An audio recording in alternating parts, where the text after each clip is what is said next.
Hey, halo everybody. Ketemu lagi bareng Bayu di podcast Italian GP part pertama. Ini kayaknya kita bakal buru-buru karena ya race back to back. Jadi mesti di recording yang ada aja. Kalau ada yang nggak ada interviewnya ya maaf. So, kita bahas dulu perintilannya biar nanti part kedua nggak terlalu panjang, Kak. Seperti biasa, ban Goi turun di Mugello dengan karkas standar, sama seperti Catalan. Yang menjadi pertanyaan adalah pakai ban apa? Jadi kalian bisa lihat kemarin ketika balapan semuanya pada pakai ban medium-medium. Sementara ketika sprint race pun itu mereka pakai soft medium, Kakak. Saking panasnya Mugello, karena di beberapa bagian Eropa sekarang itu sedang musim panas dan gua nggak tahu apakah mereka panasnya memang sepanas itu sampai pada gerah-gerahan. Kalian bisa lihat penontonnya itu sampai buka baju semua, Kakak. Terutama yang cowok-cowok, ya nggak mungkin lah yang cewek ya kan. Terutama yang cowok-cowok, mereka buka baju karena itu panas banget katanya di sana, sehingga para rider itu memilih memakai ban medium-medium ketika balapan panjang. Sudah dia punya karakter sirkuit yang memang sirkuit paling cepat di kalender, sudah panas bannya luar biasa, ditambah lagi dengan cuacanya yang panas luar biasa, katanya begitu. Nah, yang menjadi fokus menjelang Italian GP Mugello kemarin adalah pembahasan di Komisi Keselamatan pasca ya amburadulnya balapan di Catalan GP kemarin. Jadi para rider terutama yang concern soal 2 kali red flag itu pada nongol semua di Komisi Keselamatan. Tetapi ya masih ada beberapa rider yang nggak nongol. Salah satunya adalah Quartararo. Katanya si Raul Fernandez juga nggak nongol karena Raul Fernandez itu merasa bahwa itu nggak perlu diurusin karena itu adalah bagian dari pekerjaan kita, kurang lebihnya kayak gitu. Tapi dia nggak bilang juga se-ekstrim Quartararo yang bilang gue nggak pergi dan gue nggak akan pernah pergi. Nah itu, sementara kalau Raul Fernandez kan dia bilang ya satu itu buang waktu, yang kedua ya emang kayak gitu resikonya jadi pembalap. Nah kalau Quartararo dia agak ekstrim, gue nggak akan pernah nongol di sana. Jadi ditanyalah sama Jono, meskipun dengan kondisi apa yang terjadi di Catalan GP kemarin, dia bilang ya nggak ada yang perlu dibicarain karena memang nggak ada yang perlu dibicarain. Begini, kita itu memilih menjadi pembalap, kita sudah tahu bahwa resikonya adalah paling nggak lu punya patah tulang pasti. Jadi kalau lu mau ngomel-ngomel soal balapan nggak aman, ya emang udah resikonya kayak gitu. Gue pikir-pikir ya mungkin karena lu punya satu motor bapuk, yang kedua karena lu nggak pernah crash sampai bikin orang red flag. Gue bilang dalam hati jangan ngana minta-minta leh. Tapi ya waktu di FP1 ya yang dia crash akhirnya bikin red flag karena motornya tercecer di tengah trek, plus dia sempat ditempeleng sama motornya, ditempeleng, digamparin mak. Untung masih pakai helm dan gamparannya itu masih gamparan sayang kayaknya.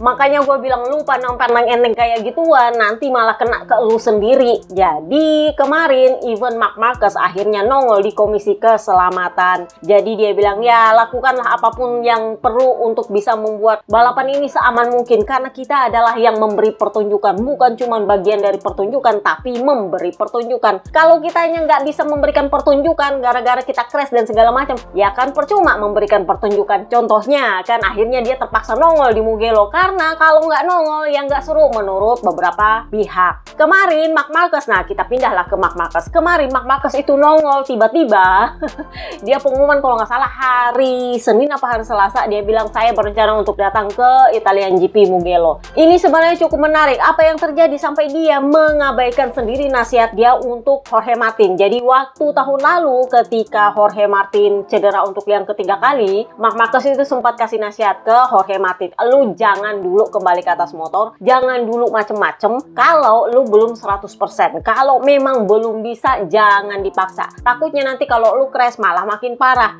Nah, Marc Marquez sendiri justru melanggar hal itu. Dia nongol ke Mugello dengan kondisi bahu ya 70-80%. Apa sebenarnya yang terjadi? Satu, karena dia ego gara-gara Papi Tardosi membahas soal Valentino Rossi. Yang kedua, karena dia pengen mengalahkan rekor jurdunya Valentino Rossi. Ini juga argumentasinya Jorge Lorenzo. Atau karena ini adalah home race-nya Ducati sehingga dia wajib kudu harus muncul. Ibarat kata dia dan Fermin Aldegar doang yang akan tetap di Ducati tahun depan. Sisanya hengkang semua kakak. Atau memang sponsor dan Liberty Media membutuhkan dia hadir di sirkuit untuk menambah exposure. Jadi logikanya Marc Marquez ya wajar juga. Kalau lu mau memperlihatkan show, nah yang memberikan show ini ternyata cedera dan gak ada, kan lu susah sendiri kak untuk cari siapa yang bisa memberikan show. Ngerti kan maksudnya? Ya masuk di akal juga sih. Jadi kemarin setelah rapat Komisi Keselamatan dirumuskanlah ada 4 hal untuk dipertimbangkan. Nanti di Komisi Keselamatan berikutnya baru diambil voting. Lu pikir-pikir dulu, ibarat kata Carlos Ezpeleta. Jadi hal pertama kalau nggak salah adalah bahwa whole shot itu direncanakan untuk dihapus seluruhnya dari semua track mulai sejak tanggal disepakati. Jadi whole shot dan ride height device itu semestinya baru dilarang tahun depan. Jadi begitu musim 2027 dimulai, dilepas semua. Tapi sebelum itu dimulai tahun ini ya lu masih bisa pakai kak. Logikanya begitu. Nah tapi tiba-tiba muncullah argumentasi bahwa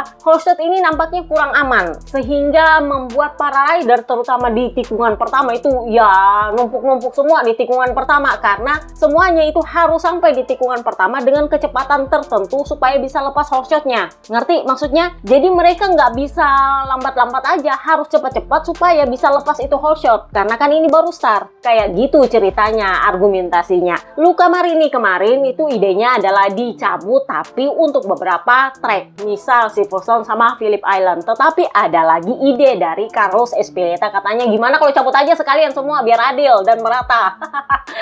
Nah itu katanya harus dipikir-pikir dulu sama rider sebelum nanti diambil voting. Yang kedua adalah soal memajukan posisi grid start. Jadi untuk sirkuit-sirkuit tertentu yang tracknya lurus kayak di Mugello itu kan kalau dari titik startnya sampai ke tikungan 1 di San Donato itu luar biasa, lu cepat minta ampun di situ. Ya kalau lebar tikungannya sih masih enak, kalau tikungannya kecil sempit kayak Balaton Park ya ada babai kak.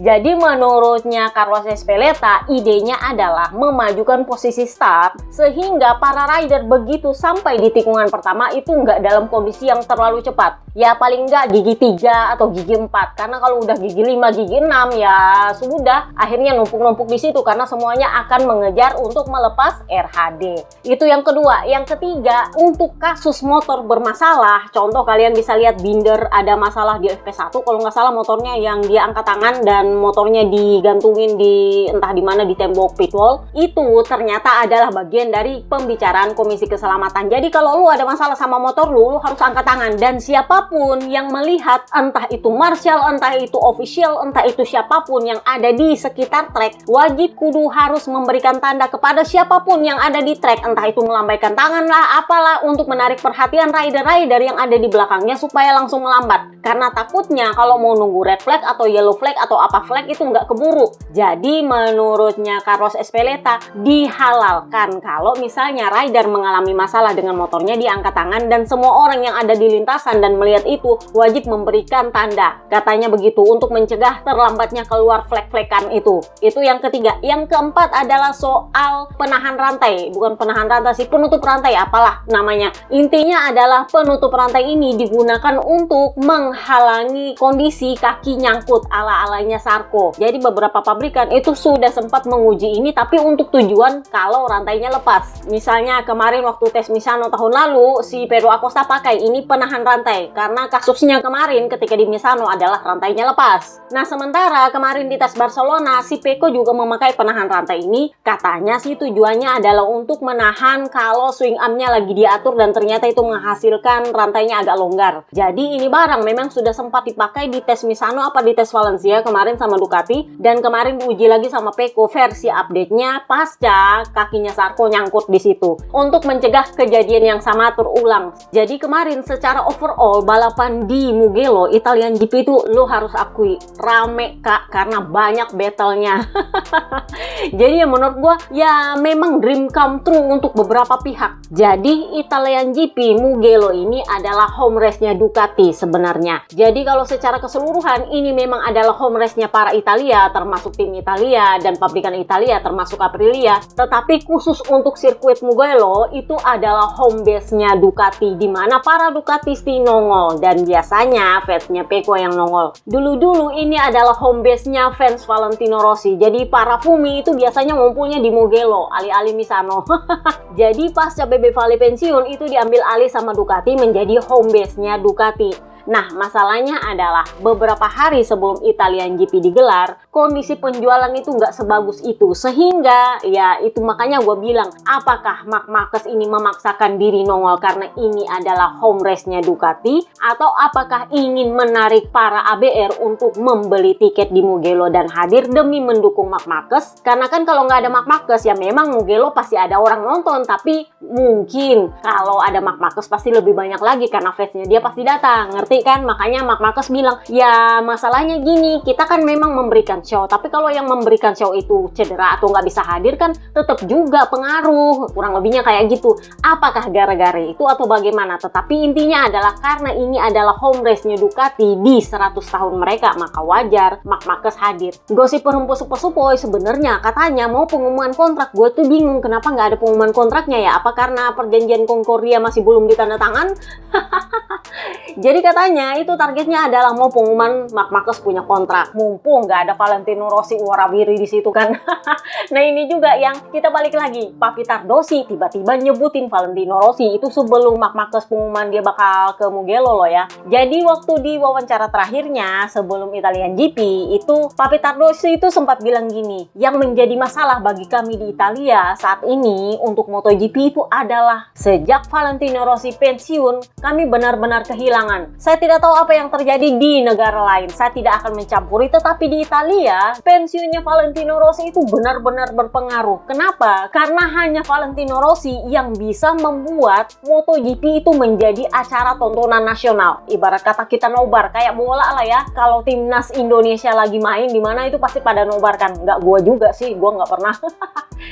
Ibarat kata kayak gitulah kalau di Italia. Jadi kalau Valentino Rossi balapan semuanya pada nonton, entah dia tua ya muda, dia bilang bahkan nenek-nenek pun itu mau nonton dia. Nah sekarang begitu Valentino Rossi pensiun itu nggak ada lagi. Jadi itu adalah masalah untuk kami di Italia. Kehilangan Valentino Rossi itu harganya besar. Ya memang kita punya banyak rider hebat, tetapi untuk di Italia tanpa mengecilkan bahwa Pecco juga punya fans paling besar di Italia, kepergian Valentino Rossi itu tetap menjadi masalah bagi kami. Nah habis itu besoknya pengumuman lah Marc Marquez bakal hadir di Mugello.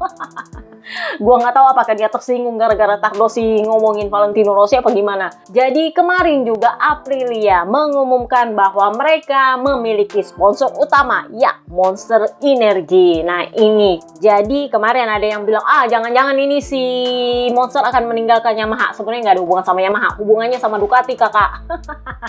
Jadi kan dari awal musim gue udah bilang, kalau Pecco-nya hengkang pindah ke Aprilia, kemungkinan besar Monster akan ikut. Dan di saat yang sama, Red Bull akan ngikut Pedro Acosta. Nah, yang menjadi masalah sampai di Catalan GP kemarin adalah kontraknya Monster sama Ducati itu masih berlaku sampai 2027. Di saat yang sama, Acosta itu akan bergabung di Ducati 2027. Red Bull jelas tidak akan membiarkan kehilangan satu lagi bintangnya setelah mereka kehilangan Marc Marquez. Dan waktu itu masih di Catalan GP ya, sebelum balapan minggu lah, sebelum Jorge Martin marah-marah, Jorge Martin baru saja comeback memenangkan balapan di Lemang, sehingga Red Bull merasa, oh kami tidak akan meninggalkan lagi orang-orang yang potensial untuk dikembangkan. Itulah kenapa beredar wacana bahwa Red Bull meminta untuk Aprilia memperpanjang kontraknya Jorge Martin karena Monster menolak untuk mengakhiri kerjasamanya dengan Ducati lebih cepat. Jadi ibarat kata mereka bersiap untuk melepas Acosta karena Jorge Martin baru aja menang kemarin di Lemang. Itu pikirannya Red Bull. Sampai di Catalan GP hari Minggu ternyata Jorge Martin memperlihatkan hal yang menurutnya Red Bull itu nggak sportif, attitude-nya jelek, bla bla bla bla bla. Gosip berhembus sepoi-sepoi inilah yang menjadi penyebab Red Bull melepas Jorge Martin. Makanya nggak ada pengumuman ala-ala Marc Marquez kemarin ketika dia melepas Red Bull yang dramatis banget. Oh saya tidak akan memakai sponsor lain selain Red Bull, bla bla bla bla bla bla bla. Sama Jorge Martin nggak ada angin, nggak ada hujan, udah pisah aja. Jadi peta sponsorship itu langsung berubah begitu Jorge Martin blunder. Gua nggak tahu apakah Rivola malah berterima kasih pada blundernya Jorge Martin apa gimana, makanya dia nggak terlalu marah.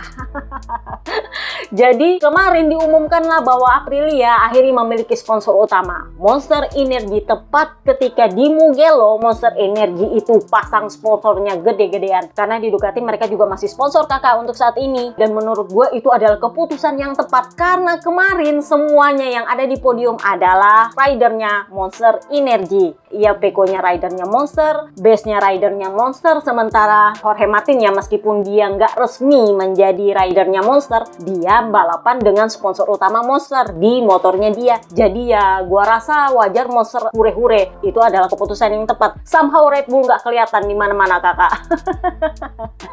Jadi buat yang bertanya ada apa sampai bergabungnya Monster ini agak-agak awkward di tengah musim, dan biasanya kan mereka kalau bikin kontrak itu mulai awal tahun, awal musim. Kok kali ini belum tengah musim, agak nanggung, nggak jelas gitu. Jadi gosip berhembus sepoi-sepoi ini adalah uang penalti yang dibayarkan oleh Red Bull atas pemutusan kontrak lebih cepat 1 tahun. Jadi kan aturannya Monster sama Ducati itu sampai 2027 akhir. Nah, Red Bull itu mau masuk di tahun 2027, artinya Monster harus mundur di akhir 2026. Nah, karena yang mau mundur ini adalah Ducati, maka Ducati wajib bayar ya penalti, dan karena itu Red Bull katanya bayarin kakak. Jadi ibarat kata ya Monster dapat duit lagi nih. Nah, duitnya itu yang dipakai untuk sponsorship di Aprilia, makanya dia nanggung-nanggung. Tetapi itu adalah keputusan yang tepat, karena di saat yang sama Red Bull melepas Jorge Martin. Jadi sudah nggak ada kesulitan untuk Aprilia mengambil Monster sebagai sponsor, karena Red Bull ya apapun alasannya mau diterima atau enggak resmi berpisah dari Jorge Martin. Jadi nanti kita bahas itu di part kedua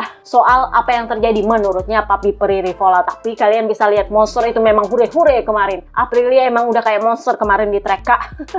Itu harus lo akui. So kita mulailah dari pabrikan terbapuk pertama, siapa? Yamaha. Ini sorry to say ya, Mugello ini adalah sirkuit tercepat di kalender. Jadi di sana kalian bisa lihat pabrikan mana yang paling lelet dan pabrikan mana yang paling cepat. Itu clear di situ. Yamaha ya maaf kakak, bahkan dari para Honda punya yang segitu-gitu-gitunya, mereka tetap paling di belakang. Quartararo adalah yang paling terpukul soal ini karena dia adalah rider pabrikan dan rider Yamaha yang finish paling belakang karena Alex Rins crash. Jadi Quartararo finish P18 turun 1 posisi. Jadi dia bilang kalau mau dilihat saat ini Anda hanya bisa melihatnya dari sisi negatif. Sejujurnya saya sudah mencoba untuk memacu diri di tengah balapan, tetapi saya sudah sangat dekat dengan limit sehingga saya memutuskan untuk sedikit memperlambat karena tidak ada gunanya untuk memberikan begitu banyak energi untuk memperebutkan 1 poin. Karena itu kan P18 lu harus melewati P17, P16 baru sampai di P15 untuk bawa pulang 1 poin. Jadi dia bilang tidak ada gunanya memberikan begitu banyak energi hanya untuk memperebutkan 1 poin yang tersisa. Jadi saya memutuskan untuk sedikit mengurangi kecepatan agar tidak mengambil resiko. Tidak ada lagi yang perlu ditambahkan tentang akhir pekan ini. Jika saya memberi Anda jawaban hari ini, saya bisa mengatakan bahwa motivasi saya sudah hilang. Saya tahu bahwa ketika kita sampai di sirkuit lain di mana saya mungkin bisa merasa lebih baik daripada di sini, motivasi itu akan kembali. Tetapi bagaimanapun juga, saya meninggalkan tempat ini dengan sangat kecewa dengan pekerjaan yang sudah kita lakukan. Sejujurnya saya sangat senang akhir pekan ini telah berakhir. Jadi ya menurutnya Snack Taro itu nightmare kakak, karena memang kelihatan jelas bahwa Yamaha itu sangat lambat. Jadi Alex Rins DNF dia bilang, saya kehilangan kendali di bagian depan. Maksud saya masuk ke pit untuk menganalisa apa yang terjadi, tetapi sulit untuk memahami alasan kecelakaan saya dalam 5 menit. Saya merasa tidak melakukan sesuatu yang berbeda dari lap sebelumnya dan jujur saja, saya sedikit kecewa mengakhiri akhir pekan seperti ini. Akhir pekan ini tidak buruk bagi saya. Saya berkendara dengan baik. Hari ini saya mengalami sedikit kesulitan saat berbelok, tetapi setupnya sama seperti kemarin. Jadi satu-satunya yang berbeda adalah bannya dan suhunya. Jadi di hari Sabtu sprint race mereka tuh pakai ban soft medium, sementara untuk balapan panjang medium. Jadi ya memang yang beda itu cuma bannya sama suhunya. Karena di hari Minggu katanya itu panasnya minta ampun katanya sih. So kita pindahlah ke Pramac. Somehow Pramac, duo Pramac ini finish di depan ya, satu bawa poin dan satu tidak. Jadi kalau kalian lihat hasil balapan di postingan blog itu mestinya Toprak finish di depannya Jack Miller. Jadi dia yang bawa pulang 1 poin P15, tetapi ternyata dia kena penalti. Dia turun 1 posisi, jadinya dia finish P16. Tahu kenapa? Karena dia kena track limit. Menurut gua ini dia punya penalti sangat ringan loh ya, karena dia kena track limit di lap terakhir. Aturannya itu long lap, atau kalau nggak sempat bayar long lap maka lu kena penalti 3 detik. Tapi dia cuman penalti turun 1 posisi. Enak kan ya? Katanya itu karena dia menyalip si Jack Miller sedikit keluar dari green area, dan karena itu adalah lap terakhir katanya disuruh turun 1 posisi. Menurutnya RD begitu. Jadi ya nggak sampai kena 3 detik, meskipun ya biasanya kalau dulu track limit di lap terakhir justru kena 3 detik. Siapa ya kemarin? Brad Binder dulu masih ingat? Itu padahal dia lagi battle di lap terakhir kenanya 3 detik kakak, nggak pakai tendeng aling-aling UEO enggak. Nah sementara Toprak cuman kena. Sebenarnya menurut gue itu ringan, tapi ya dia juga agak-agak komplain sih, tapi ya begitulah aturannya MotoGP. Maaf kakak, ini bukan WSBK. Jadi dia bilang ya posisi akhir bukanlah hal yang terpenting bagi saya hari ini. Tentu saja tanpa penalti saya akan finish di posisi ke-15 dan membawa pulang 1 poin. Tetapi yang penting adalah kemajuan yang kami raih selama akhir pekan. Pagi ini kami mengubah sesuatu pada motor saya dan saya langsung merasa jauh lebih baik. Motor menjadi lebih mudah berhenti. Saya bisa mempertahankan kecepatan menikung lebih tinggi, dan yang terpenting saya akhirnya bisa merasakan engine brake yang selama ini saya cari. Itu membuat perbedaan besar dan memungkinkan saya untuk berkendara lebih alami. Dalam balapan saya mampu tetap bersama dengan grup dan kecepatan saya jauh lebih dekat dengan pembalap Yamaha lainnya daripada hari Jumat. Saya bisa memperkecil jarak di tikungan, tetapi masih sangat sulit untuk menyalip karena kami kehilangan waktu di trek lurus dan saat keluar tikungan. Saya juga kehilangan beberapa waktu selama balapan karena masalah yang terkait dengan perangkat start, RHD, whole shot, dan kemudian saya menghabiskan beberapa lap untuk battle dengan Fabio Quartararo. Aduh, tapi ya wajar karena ini adalah dia punya tujuan, ingin menjadi rider Yamaha terbaik. Jadi ya kalau lu mau jadi rider Yamaha terbaik ya lu harus ngalahin Quartararo dulu kak. Jadi dia bilang ya, saya menghabiskan beberapa lap bertarung dengan Fabio Quartararo. Pertarungan ini, battle ini sedikit mengurangi performa ban belakang saya di lap-lap terakhir, tetapi secara keseluruhan saya senang karena kami sudah membuat langkah maju yang jelas. Hal yang paling positif adalah kami akhirnya memahami sesuatu yang penting tentang motor ini. Kepala kru dan tim saya bekerja dengan sangat baik dan saya pikir kami sudah menemukan arah yang bisa membantu kami untuk terus meningkatkan performa di balapan berikutnya. Jadi kita pindahlah ke Jack Miller yang ketiban anugerah 1 poin. Karena si Toprak di penalti turun 1 posisi, ya dia kembali dapat P15. Bawa pulang 1 poin akhirnya dia. Jadi dia bilang ya secara keseluruhan saya senang dengan akhir pekan ini. Ini adalah akhir pekan yang penuh kemajuan dan kami terus memahami kekuatan dan keterbatasan paket kami. Kami tepat berada di belakang Yamaha lainnya sepanjang balapan dan sayangnya Toprak kehilangan 1 posisi di lap terakhir karena penalti track limit. Tetapi itu bagian dari balapan. Kenyataannya adalah ketika Anda bertarung dengan kelompok dalam grup rider seperti itu, bahkan beberapa per 10 detik pun dapat membuat perbedaan besar, terutama di Mugello. Jika Anda tidak bisa menutup jarak sebelum tikungan terakhir, trek lurus yang panjang membuat sangat sulit untuk bertahan atau menyerang. Saya harus sangat bersabar dengan motor hari ini, terutama saat keluar tikungan. Terkadang itu membuat saya sedikit rentan dalam battle di sekitar saya, tetapi kami berhasil tetap dalam pertarungan dan memulihkan posisi ketika peluang datang. Kami terus bekerja keras dan kami mencoba beberapa hal baru akhir pekan ini. Yang penting adalah kami terus bergerak maju, mengumpulkan informasi dan membuat kemajuan. Kami tahu di mana kami perlu meningkatkan diri dan kami semua bergerak ke arah yang sama. Jadi sudah jelas ceritanya bahwa dia itu akan terdepak dari Yamaha tahun depan. Sebenarnya yang cukup menarik adalah pasca Catalan GP kemarin si Jorge Martin ngamuk-ngamuk di pedoknya Aprilia, ada beberapa pengamat yang mulai nggak setuju untuk Yamaha merekrut Jorge Martin karena nampaknya menurutnya mereka tabiatnya Jorge Martin ini sangat nggak cocok dengan motornya Yamaha. Bukan karakternya Yamaha, motornya Yamaha. Kenapa? Karena dengan motor yang cepat pun Jorge Martin masih nggak sabaran ya, apalagi dengan motor yang super lemot kayak gitu. Ditambah lagi teammate dia tahun depan adalah Ai Ogura. Ai Ogura yang salah nggak salah pasti minta maaf. Dia kan orangnya yang nggak terlalu mau mencampuri urusan orang lain, tetapi dia cenderung gampang diintimidasi basa-basi karena dia punya ya pembawanya orang Jepang, dikit-dikit minta maaf, dikit-dikit minta maaf. Nah, ketemu dengan Jorge Martin yang kayak gitu, kata beberapa pengamat, ini kayaknya bakal lebih meledak-ledak dibanding dengan Quartararo yang ya Quartararo aja yang nyelekit-nyelekit gitu ngomongnya, Yamaha masih nggak suka, ya apalagi Jorge Martin yang kasar kayak gitu. Menurut beberapa pengamat ya menurut gue ya masuk di akal juga sih. Tapi ya kan dia udah tahu konsekuensinya kalau dia pindah ke Yamaha, artinya dia mungkin akan mendapatkan motor yang bapuk. Ya kalau bagus ya syukur, kalau nggak bagus ya maaf. Intinya adalah dia nggak boleh marah-marah, nggak bisa. Pertanyaannya adalah kalau Ai Ogura ternyata bagus, apakah dia akan mengintimidasi Ai Ogura seperti dia mengintimidasi Raul Fernandez? Nah itu yang jadi pertanyaan oleh para pengamat. So kita pindahlah ke pabrikan kedua terbapuk, Honda. Akhirnya Joan Mir kemarin finish kakak setelah di sprint race dia retired. Katanya sih masalah teknis motor. Sementara di balapan panjang akhirnya dia finish kakak P12 di belakangnya Diogo Moreira. Lumayanlah naik 3 posisi. Jadi dia bilang kami sudah melewati akhir pekan yang berat. Jadi kami bisa mengambil beberapa hal positif di akhir pekan ini. Saya tetap tenang di awal balapan dan berusaha menyesuaikan diri dengan kecepatan saya sendiri. Berusaha menghindari resiko yang gegabah. Selangkah demi selangkah saya mampu maju dan mendekati 10 besar yang saya tahu adalah batas maksimal kami mengingat keseluruhan suasana akhir pekan. Dengan begitu saya bisa mencapai kelompok yang memperebutkan 10 besar dan mulai bertarung dengan mereka. Tetapi saya tidak memiliki cukup tenaga untuk memaksimalkan pertarungan itu. Saya dan Diogo bertarung dengan baik dan saya senang bisa membawa pulang motor ini. Maksudnya, apakah dia nggak suka dikalahkan oleh Moreira? Agak-agak aneh sih, tapi ya begitulah maklum. Dia kan Jordan yang tak dianggap. Jadi ya, menurut gue ini kata-kata yang agak aneh bisa membawa pulang motor ini. Maksud lu apakah lu battle-nya cukup serius sama Moreira sehingga lu berpikir lu bakal crash kalau lu paksa? Terutama karena Moreira memang tampil bagus sepanjang akhir pekan. Jadi lu nggak bisa memaksakan dia untuk ada di belakang lu sih.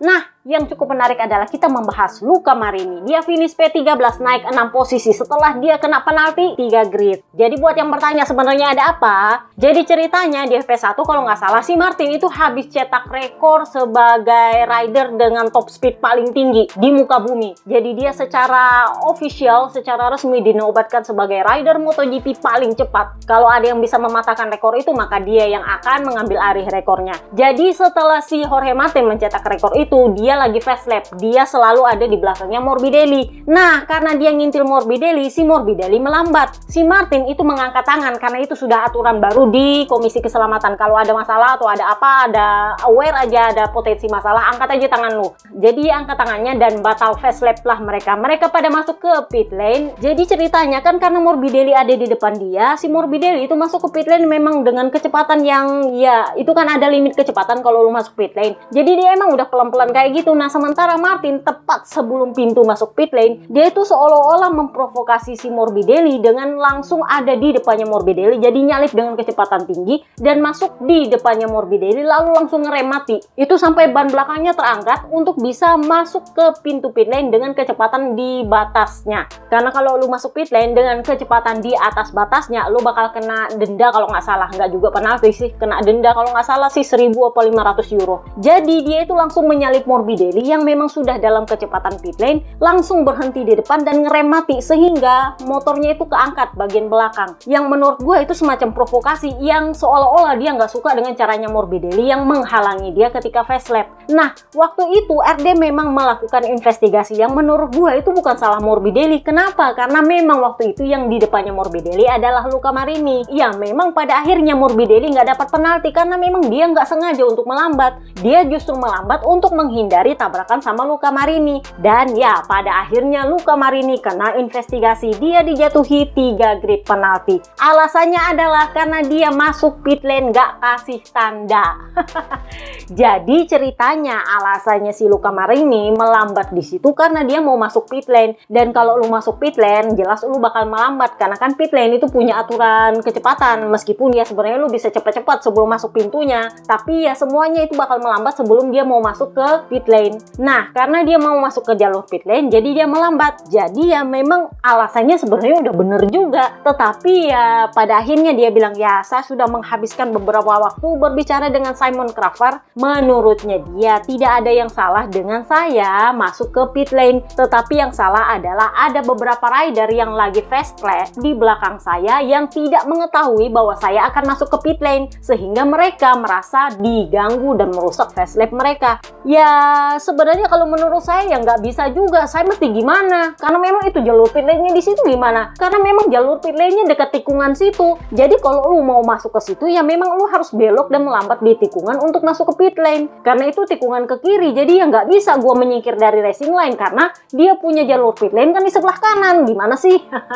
Jadi sama Simon Craver dibilang ya besok-besok kalau lu mau masuk, kalau lu masuk gimana-gimana ke pit lane, lu angkat kaki lu sebelah kiri supaya ketahuan lu bakal masuk ke pit lane, sehingga rider di belakang lu yang lagi fast lap itu tahu bahwa lu bakal ke pit lane, jadi nggak merasa terganggu karena udah tahu lu bakal ke sana. Jadi lu kemarin nih bilang ya oke lah saya terima penalti saya, meskipun ya saya sendiri kurang yakin sih kalau misalnya saya angkat kaki kiri saya ketika kasus itu terjadi, saya nggak yakin Morbidelli lihat kaki saya karena itu kan tikungannya tikungan kiri. Jadi kalau saya angkat kaki saya sebelah kiri, ya belum tentu dia lihat juga sih.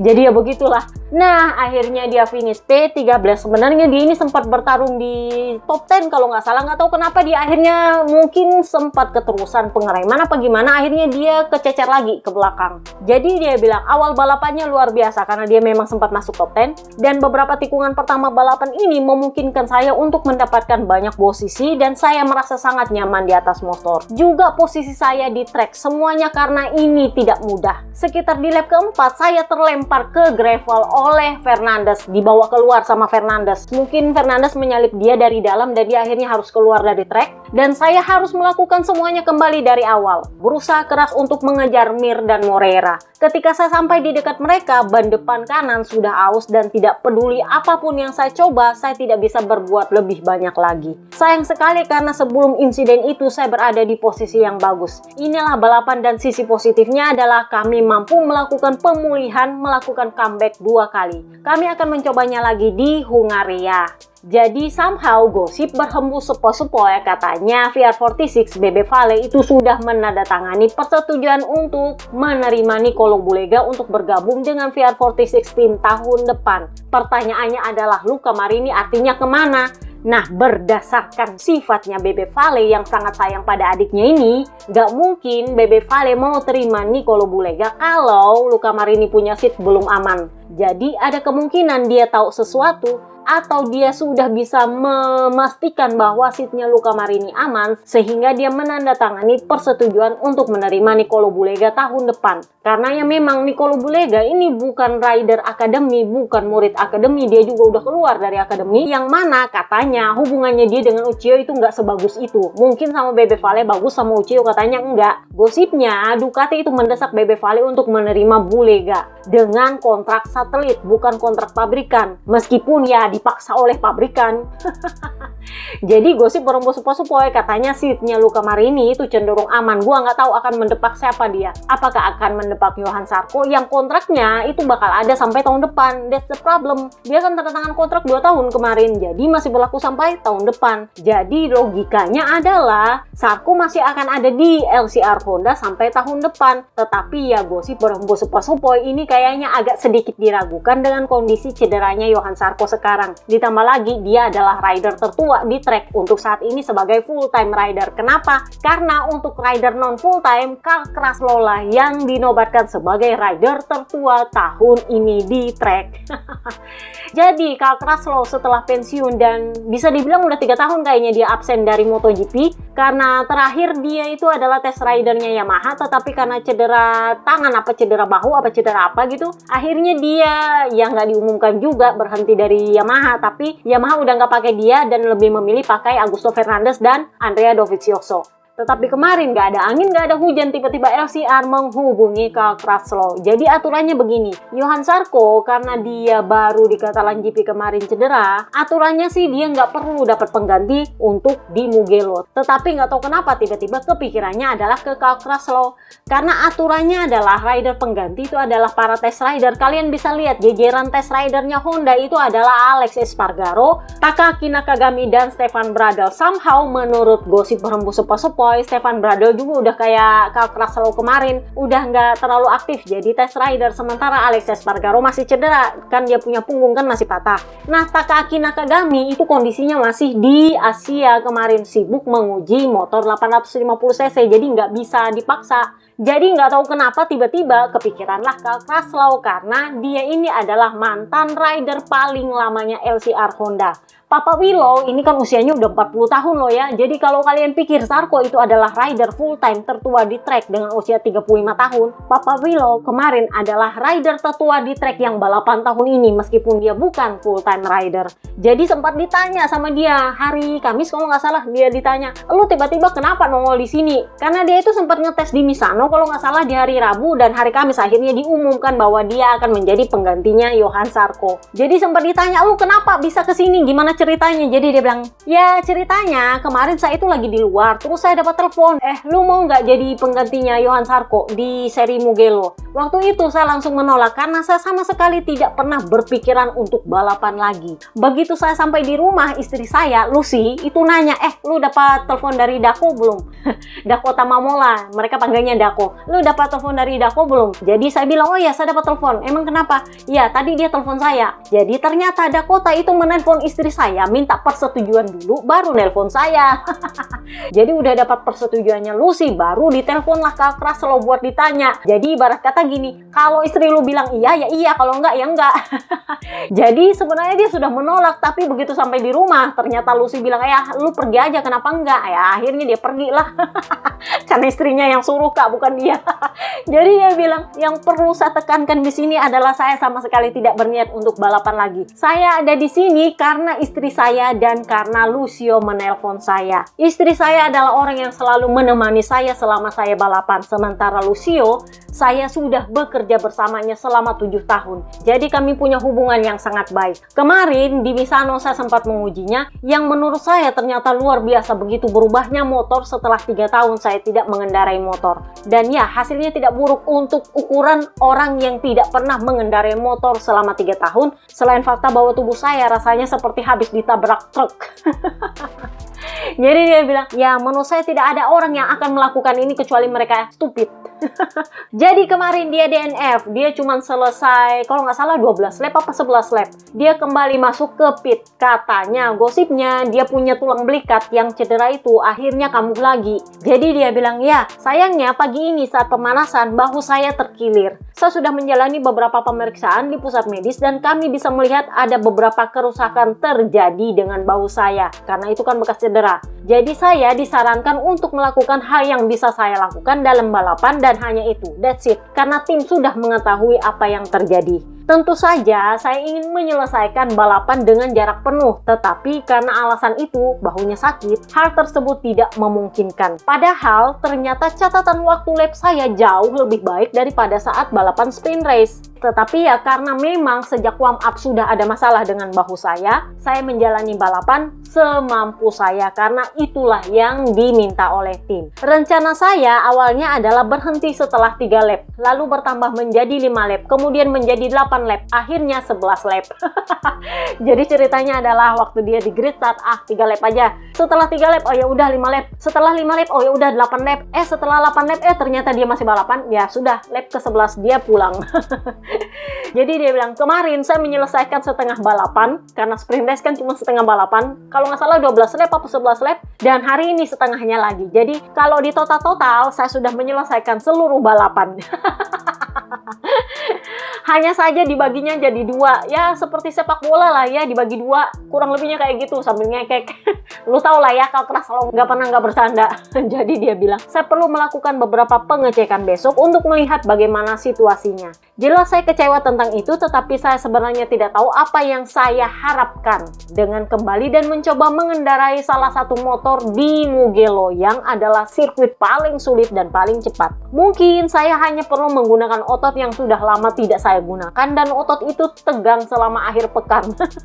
Lu bayangin dia baru naik motor MotoGP di Misano hari Rabu, hari Kamis, hari Jumat dia sudah ada di Mugello, hari Sabtu, hari Minggu dia balapan. Jadi ya wajar. Totally memang cuma 4 hari Kak di atas motor tiba-tiba.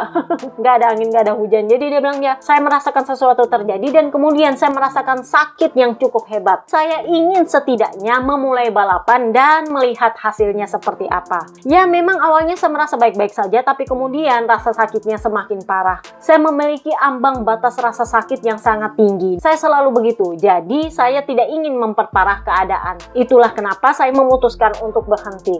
Tetapi ya, tim merasa senang, Honda juga merasa senang, saya juga senang dengan jalannya akhir pekan ini. Awalnya saya dan mereka, maksudnya tim, memperkirakan saya akan lebih lambat dari yang sebenarnya terjadi. Tidak mudah untuk absen begitu lama lalu kembali balapan. Itu sudah pasti. Tapi ternyata saya berhasil menyelesaikan lebih dari 40 lap di Misano ketika dia latihan. Bukannya saya bilang hasilnya buruk, tetapi ketika saya tiba di sini, saya masih tidak menyangka bahwa hal itu mungkin terjadi setelah di Misano. So, kabar terbarunya adalah ternyata LCR masih menurunkan Cal Crutchlow untuk Hungarian GP Balaton Park akhir pekan nanti. Jadi, gue nggak tahu apakah memang masalah belikatnya, masalah bahunya yang patah kemarin itu udah clear apa gimana, nggak ngerti. Tetapi, gue salut dengan semangat Cal Crutchlow. Apapun yang terjadi dengan kondisi setua itu, dengan kondisi badan seperti itu, masih tetap memilih untuk balapan di Balaton Park. Kenapa? Karena Balaton Park ini adalah sirkuit yang totally baru untuk dia. Dan menurut gua sore itu saya agak berbahaya. Ya mungkin kalau dia startnya dari belakang nggak akan masalah. Jadi apapun yang terjadi di depan dia akan slow-slow aja. Yang penting dia finish. Menurut gua target dia kali ini adalah yang penting finish. Tapi kita lihat apakah dia bisa atau enggak. Jadi kemarin tim LCR Honda itu sempat video callan sama Johan Sarko. Kalian bisa lihat dia punya muka kalau nggak pakai letter balap. Dan somehow gue merasa kok tumben ya dia kelihatan tua banget Kak. Kelihatan banget tuanya. Jadi kita pindahlah ke Moreira. P10, rider terbaik Honda. Sebenarnya sih turun 1 posisi. Tetapi dia pulang dari Mugello dengan sumringah. Kenapa? Karena satu, di sprint race dia berhasil menyalip Marc Marquez. Dan dia punya foto bukti bahwa dia berhasil menyalip Marc Marquez. Ditambah lagi dia dicium sama Marc Marquez kakak. Jadi ceritanya sepanjang akhir pekan kan dia bagus tuh. Terus sebelum sprint race dia itu sempat ngomong sama Marc Marquez. Karena kan mereka memang biasa latihan sama-sama. Jadi dia ngomong lah sama Marc Marquez. Gua pengen nyalip lu. Ya nggak apa-apa lah, biar cuman beberapa tikungan atau beberapa lap, 1 lap aja. Yang penting gue ada di depan lu supaya bagus fotonya kalau ada foto. Jadi 1 foto aja supaya ada foto lu sama gue ada di track. Semacam kayak kenang-kenangan gitulah. Jadi sama Marc Marquez, oh iya coba aja mumpung lengan gue lagi nggak bisa dipakai maksimal. Jadi ya mana tahu lu bisa nyalip gue kan. Pada akhirnya dia berhasil menyalip Marc Marquez di sprint race dan tentu saja ada fotonya. Dan itu foto langsung dicetak kakak sama dia. Jadi begitu Van Perez setelah warm up kalau nggak salah, dibawalah itu foto sama Marc Marquez. Udah jadi nih, udah dicetak. Jadi si Marc Marquez bilang, pas ada wartawan namanya juga lagi Van Perez kan. Jadi ditanyalah sama Marc Marquez, jadi lu mau gua tanda tangan apa gimana gitu? Jadi sama Moreira, oh ya nggak apa-apa tanda tangan, gue pengen gantung di kamar soalnya. Jadi ditanda tangan lah sama Marc Marquez, dikasih bagus-bagus lagi kata-katanya. Habis kayak gitu dicium lah dia sama Marc Marquez. Jadi setelah dicium gitu si Moreira agak-agak malu-malu gitu, terus sama Marc Marquez bilang, sana-sana ke neraka aja lo, go to hell, sambil ketawa, namanya juga bercanda. Jadi si Moreira itu bilang, apakah saya akan menyebut ini akhir pekan terlengkap saya di kelas utama, maksudnya di kelas Premier MotoGP, tidak diragukan lagi. Pada akhirnya saya berhasil masuk ke Q2. Kemarin saya juga melakukan beberapa lap yang ya dekat dengan podium di sprint race. Dan hari ini saya finish di 10 besar menjadi yang pertama di antara para pembalap Honda. Lalu saya juga mendapatkan foto bertanda tangan dan sebuah ciuman. Dia ngomong itu sambil agak-agak tersipu-sipu karena itu kan dari Marc Marquez. Jadi dia bilang dengan 3 lap tersisa saya berada di belakang Binder dan Mir. Dan di lap terakhir saya mencoba menyalip mereka dan berhasil. Saya melewati Mir di tikungan 1. Oh ini pantas si Mir ngamuk-ngamuk. Dan dia bilang ya saya senang paling nggak saya bawa motor pulang.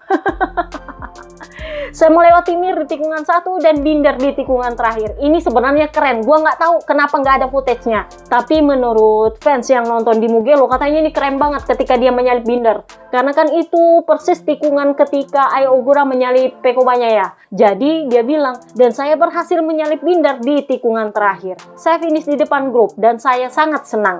Hari ini saya menjalani balapan dengan lebih tenang. Sejujurnya kemarin saya melihat diri saya ada di depan dan memutuskan untuk berusaha semaksimal mungkin untuk melihat sejauh mana saya bisa melaju.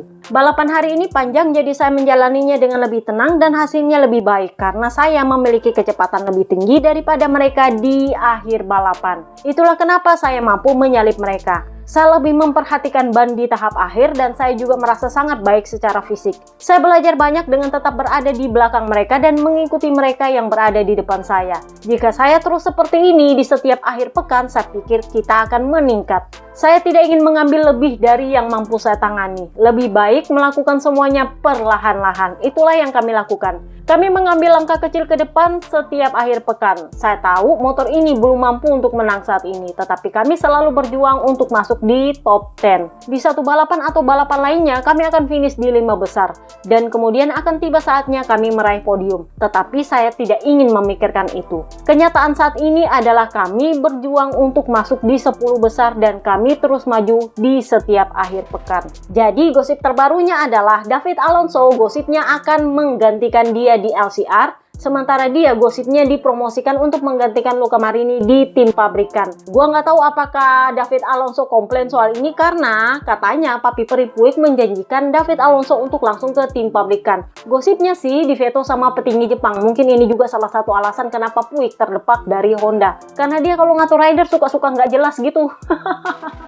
Jadi gosipnya Moreira yang akan menggantikan Luca Marini di tim pabrikan, ya menurut gue juga dia wajar sih untuk ada di posisi itu meskipun Luca Marini adalah rider terbaik Honda di klasemen sejauh ini. Jadi ya gue nggak tahu apakah Sarko-nya yang akan dikorek kontraknya apa gimana demi Luca Marini, karena kalau kabarnya Bulega akan bergabung dengan VR46, jelas Bebe Vale itu harus memastikan Luca Marini punya seat. Jadi ya nggak tahu juga apakah Johan Sarko dengan kondisi cedera saat ini ditawarkan untuk pensiun lebih cepat dan bergabung di WSBK. Karena ya sejak tahun lalu itu memang sudah ada wacana bahwa petinggi Jepang lebih tertarik Sarko ada di WSBK. Karena dia juga sekalian bisa membantu pengembangan motor Superbike. Ya memang faktanya Jonathan Rea saat ini adalah test rider di Honda Superbike. Masalahnya adalah kayaknya dia agak-agak kurang klik sama Honda, sementara Sarko, lu lihat aja dia sudah di Suzuka menang 2 kali. Jadi ya kalau mau dilihat dia lebih cocok pakai Superbike dibanding Jonathan Rea. Meskipun ya Jonathan Rea akan berkompetisi di Suzuka 8 Hours sama Takumi, cuman karena Sarko absen, katanya Somkia Chantra yang akan menggantikan. Sudah diumumkan katanya sama Honda. Jadi pertanyaannya adalah Sarko akan mendepak siapa di sana? Yang ada adalah Jack Dixon sama Somkia Chantra.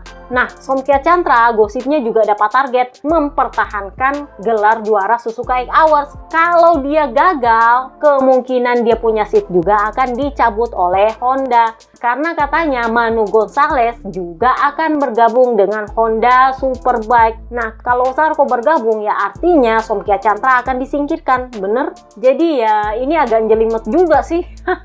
Tapi yang menurut gue ya masuk di akal kalau petinggi Jepang meminta Sarko bergabung di WSBK karena dia nampaknya adalah rider yang paling tahu gimana caranya pakai motor Superbike. Di sisi lain, kalau lu ngembangin motor Superbike-nya Honda itu nggak seribut mengembangkan motor MotoGP yang mesti dipegang oleh Luca Marini kan. Jadi ya kalau dari sisi pengembangan ya bener juga Johan Sarko ngurusin Superbike, Luca Marini ngurusin MotoGP, bener? Jadi ya kita lihat nanti apakah memang seatnya Luca Marini sudah seaman itu sampai Bulega akhirnya bisa bergabung sama VR46. Kita lihat aja lah nanti. So kita bahaslah KTM, pabrikan ketiga terbaik sekaligus yang terakhir kita bahas di part pertama ini. Kita mulai dulu dari Pedro Acosta. Ini kemarin dia banyak banget battle-nya sama Marc Marquez coba. Sampai komentator itu bilang kayaknya ini feud dari Buriram kemarin ke bawah-bawah ini sampai ke Mugello.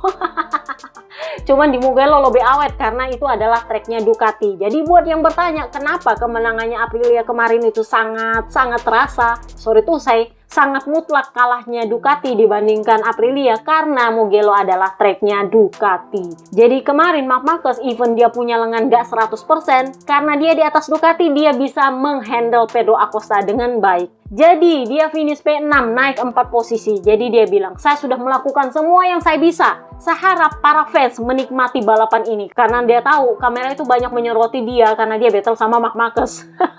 Ya banyak battle juga sih, si Pecco sama Ai Ogura lah.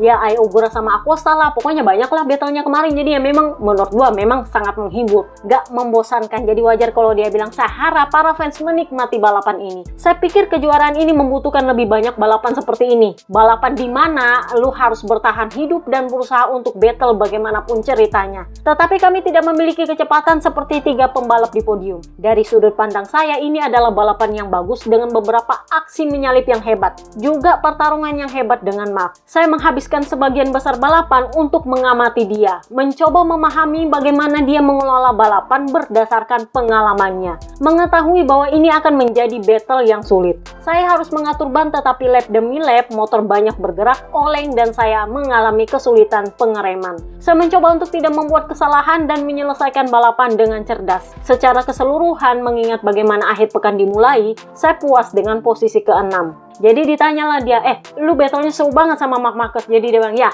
orang ini pantang menyerah.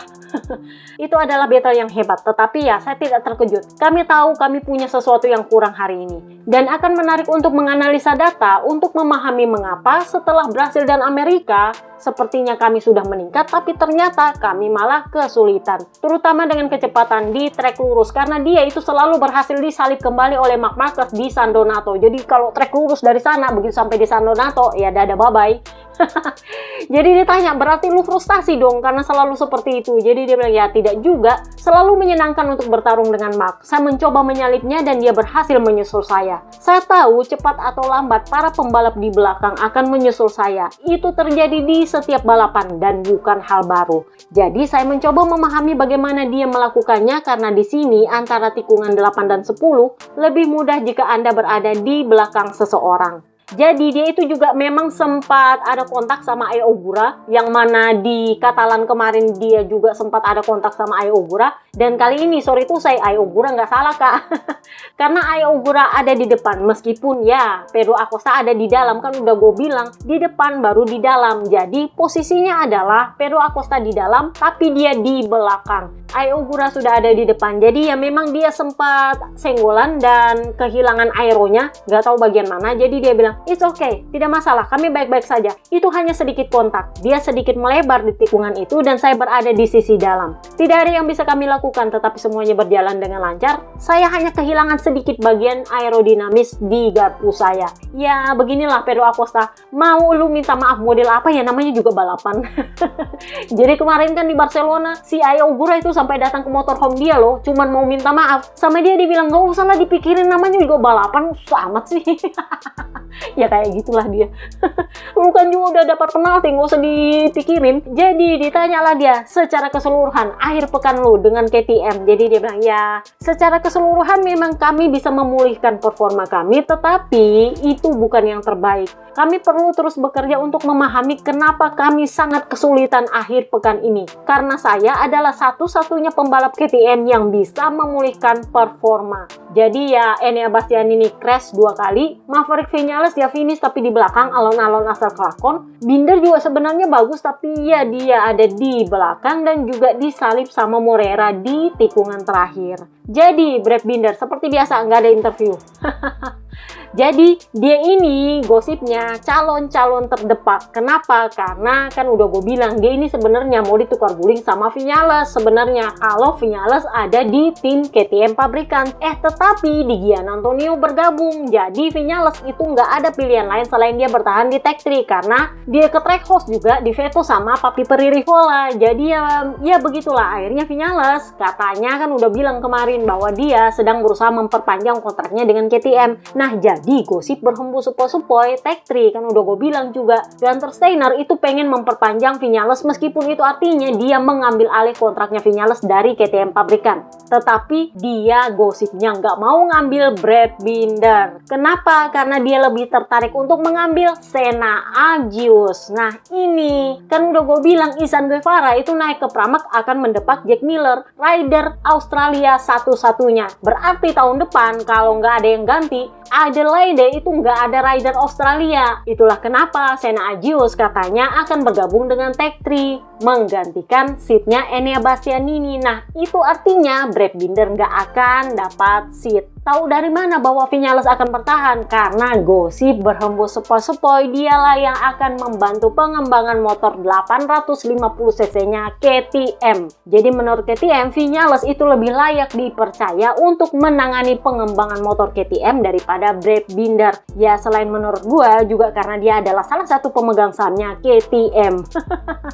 Jadi kemarin Vinales finish P17 sementara Enea Bastianini crash lagi. Jadi dia double crash kalau nggak salah. Vinales itu nggak ada interviewnya, mungkin belum ada untuk interview setelah balapan, tetapi ada interview dia setelah balapan sprint kemarin. Dia sempat ditanya soal bahunya, jadi dia bilang bahu saya sekarang sudah baik-baik saja, hanya saja saya masih belum memiliki kekuatan di sisi kiri, sehingga sisi kanan sangat menderita. Di trek ini dengan semua perubahan arah yang sangat cepat, saya tahu bahwa saya akan kesulitan. Jadi ini bukan hal baru, tetapi bagi saya ini adalah latihan terbaik yang bisa saya lakukan. Ini fantastis, saya berhasil melakukan sprint race dan mempertahankan ritme dengan konsisten. Jadi besok di balapan panjang saya akan mencoba meningkatkan kemampuan di area yang menurut saya perlu ditingkatkan pada motor ini. Karena entah kenapa performanya menurun saat trek mulai memiliki grip. Jadi menurut saya mungkin itu ada hubungannya dengan sesuatu pada motornya. Tetapi hari ini setelah saya mencoba untuk lebih memacu diri dan merasa lebih baik, saya melihat di mana kami harus bekerja, terutama di bagian belakang motor di mana saya mencoba mengerem dan menikung lebih cepat dan ternyata saya kehilangan kendali bagian belakang.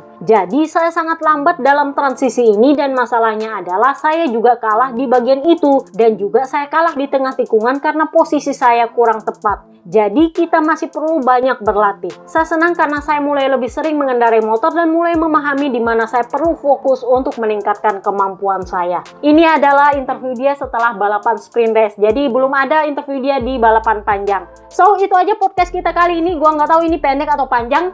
See you next part guys. Bye bye.